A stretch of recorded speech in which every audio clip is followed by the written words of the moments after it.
자, 오늘 우리가 함께 뛰어들어 볼 이야기는 바로 요한복음 16장입니다. 여기에는요, 우리가 믿음에 대해 가진 생각의 중심을 꿰뚫는 아주 거대한 역설이 하나 담겨 있어요. 피하고 싶지만 피할 수 없는 불편한 진실, 그리고 그 너머에 있는 정말 강력한 약속에 대한 이야기죠. 한번 제대로 파고 들어가 볼까요? 와, 시작부터 정말 충격적이죠. 보통 우리는 믿음을 가지면 뭔가 평안해지고 세상으로부터 인정받을 거라고 기대하잖아요. 그런데 성경은 오히려 정반대를 가르치고 있다는 거죠. 도대체 예수를 따른다는 게 왜 세상과 부딪히는 걸 의미하는지, 이게 바로 오늘 우리가 풀어야 할 첫 번째 수수께끼입니다. 자, 그래서 첫 번째 파트에서는요, 바로 이 좀 불편한 진실, 도대체 왜 진짜 믿음은 세상의 박수가 아니라 저항을 받게 되는 걸까? 이걸 한번 파고 들어보죠. 우리 보통 그렇잖아요. 믿음 생활하면 뭔가 다 잘 풀릴 것 같고, 사업도 잘 되고, 건강해지고, 주변에서도 인정받고, 그쵸? 근데 예수님이 제자들에게 말씀하신 현실은 완전히 달랐어요. 우리가 기대하는 것과 예수님이 말씀하신 현실 사이의 이 커다란 간극? 바로 여기서부터 모든 이야기가 시작됩니다. 이 슬라이드가 진짜 핵심을 콕 집어주는데요. 왜 갈등이 생길 수밖에 없는지 너무나 명확하게 보여주죠. 그러니까 하나님의 나라랑 세상 나라가 추구하는 가치가요, 애초에 바라보는 방향 자체가 달라요.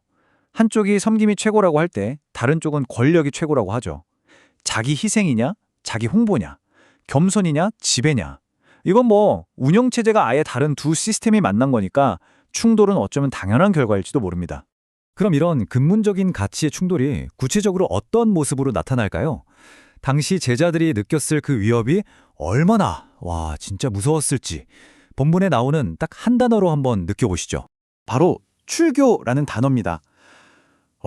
이게 그냥 오늘날 우리가 생각하는 저 교회 이제 못 나가요? 이런 수준이 아니에요. 이건 말 그대로 사회적인 사형 선고였어요. 그 사람의 존재 자체를 그냥 지워버리는 거였죠. 이 표를 보시면 그 차이가 정말 확 와닿으실 거예요. 그 당시 출교는요, 그냥 사회적으로 영적으로 끝나는 거였어요. 가족한테도 버림받고 아무도 말을 안 걸고 물건도 못 팔고 살아있는데 그냥 유령 취급을 받는 거죠.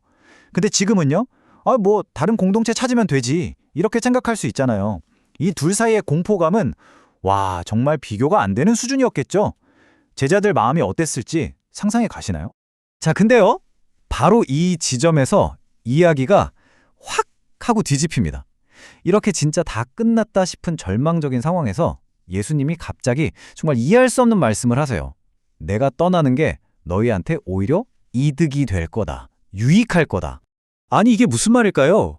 제일 필요할 때, 가장 기댈 곳이 필요할 때 스승이 떠나겠다니요. 아니, 어떻게 그게 제자들한테 이로울 수가 있죠? 바로 이 말도 안 되는 것 같은 질문 속에 오늘 이야기의 진짜 반전, 그 놀라운 약속이 딱 숨어 있습니다. 그 해답은 바로 여기 있습니다. 예수님께서 약속하신 새로운 존재, 바로 조력자라고도 불리는 보혜사입니다. 보혜사, 헬라어 원어로는 파라클레토스라고 하는데요. 뜻이 정말 멋져요. 글자 그대로 옆으로 부름받아서 돕기 위해 온 존재. 법정에서 내 편이 되어주는 변호사 같기도 하고, 슬플 때 어깨를 다독여주는 위로자, 또 힘들 때 힘이 되어주는 조력자, 이 모든 걸 합친 개념인 거죠. 그러니까 예수님이 물리적으로 떠나시는 게 바로 이 새롭고 훨씬 더 보편적인 하나님의 임재를 위한 길을 여는 거였어요. 이게 정말 어마어마한 차이인 게요. 예수님이 육신을 입고 계실 땐 당연히 한 번에 한 곳에만 계실 수 있었잖아요. 예루살렘에 계시면 갈릴리엔 안 계시는 거죠.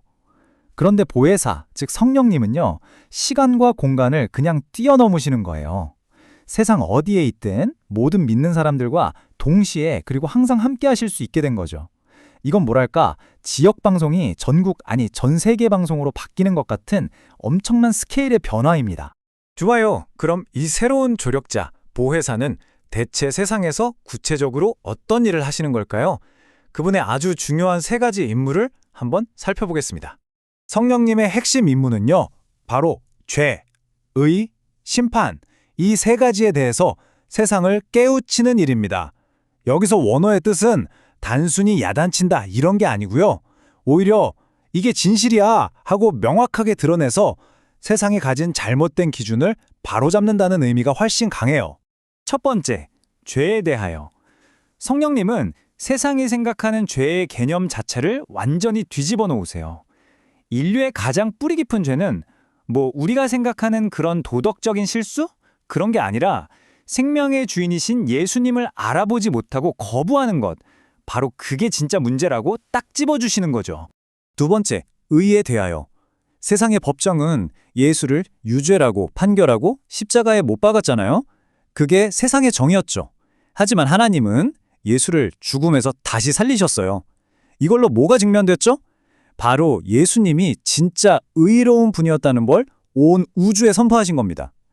성령님은 바로 이 부활 사건을 통해서 세상의 판단이 얼마나 틀렸는지를 명백하게 보여주시는 거예요. 그리고 마지막 심판에 대하여 십자가는 겉으로 보기엔 정말 무력하고 비참한 패배의 상징처럼 보이잖아요. 그런데 성령님은 그 장면의 진짜 의미를 보여주십니다.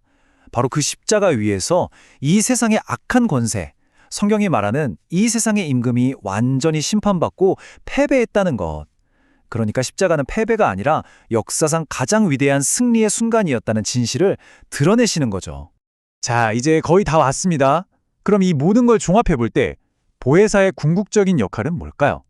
그리고 그게 처음에 말했던 그 세상으로부터 버림받는 문제를 어떻게 해결해 주는 걸까요? 핵심은 바로 이겁니다. 보혜사는 그냥 우리 마음을 편안하게 해주는 추상적인 개념이 아니에요. 세상의 수많은 거짓말과 혼란 속에서 우리가 길을 잃지 않도록 모든 진리 속으로 우리를 한 걸음 한 걸음 이끌어주시는 정말 실제적인 우리 삶의 내비게이션이자 가이드입니다. 그리고 정말 중요한 포인트가 있는데요. 보혜사의 모든 활동은 결국 예수님을 가리킨다는 거예요. 이 구절처럼요.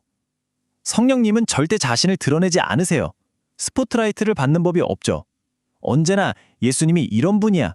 예수님의 사랑이 이만큼 커 하고 우리를 예수님께로 더 가까이 이끌어주시는 역할을 하십니다.